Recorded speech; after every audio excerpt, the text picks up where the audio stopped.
ಭಾಗವತ ಪುರಾಣವು ನಮ್ಮ ಭಾರತದ 18 ಮಹಾಪುರಾಣಗಳಲ್ಲಿ ಒಂದಾಗಿದೆ. ಇದರಲ್ಲಿ 12 ಸ್ಕಂದಗಳು ಹಾಗೂ 18,000 ಶ್ಲೋಕಗಳಿದೆ.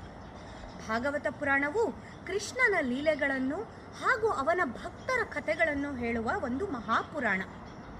ಏಕಶ್ಲೋಕಿ ಭಾಗವತ ಅಂದರೆ ಕೃಷ್ಣನ ಜನನದಿಂದ ಪಾಂಡವರನ್ನು ಸಂರಕ್ಷಣೆ ಮಾಡುವವರೆಗೂ ಕೃಷ್ಣನ ಲೀಲೆಗಳನ್ನು ಹೇಳುವ ಒಂದು ಶ್ಲೋಕವಾಗಿದೆ.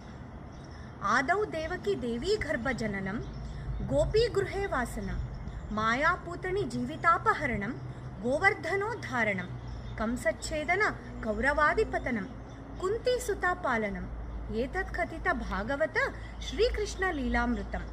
ಅಂದರೆ ಆದೌ ದೇವಕಿ ದೇವಿ ಗರ್ಭ ಜನನಂ, ದೇವಕಿಯ ಹೊಟ್ಟೆಯಲ್ಲಿ ಜನಿಸಿದ ಶ್ರೀಕೃಷ್ಣ, ಗೋಪಿ ಗೃಹೇ ವಾಸನಂ, ನಂದ ಹಾಗೂ ಯಶೋದೆಯ ಮನೆಯಲ್ಲಿ ಬೆಳೆದವನು, ಮಾಯಾಪೂತಣಿ ಜೀವಿತಾಪಹರಣಂ, ಪೂತಣಿ ಶಕಟಾಸುರ ಅಂತಹ ಎಷ್ಟೋ ರಾಕ್ಷಸರನ್ನು ಸಂಹಾರ ಮಾಡಿದ್ದು, ಗೋವರ್ಧನೋದ್ಧಾರಣಂ, ಗೋವರ್ಧನಗಿರಿ ಪರ್ವತವನ್ನು ಕಿರುಬೆರಳಲ್ಲಿ ಎತ್ತಿದ್ದು, ಕಂಸಚ್ಛೇದನ ಕೌರವಾದಿಪತನಂ, ಕಂಸನನ್ನು ಸಂಹಾರ ಮಾಡಿದ್ದು, ಕೌರವರನ್ನು ಸೋಲಿಸಿದ್ದು, ಕುಂತಿ ಸುತಾಪಾಲನಂ, ಕುಂತಿಯ ಮಕ್ಕಳಾದ ಪಾಂಡವರನ್ನು ಸಂರಕ್ಷಣೆ ಮಾಡಿದ್ದು.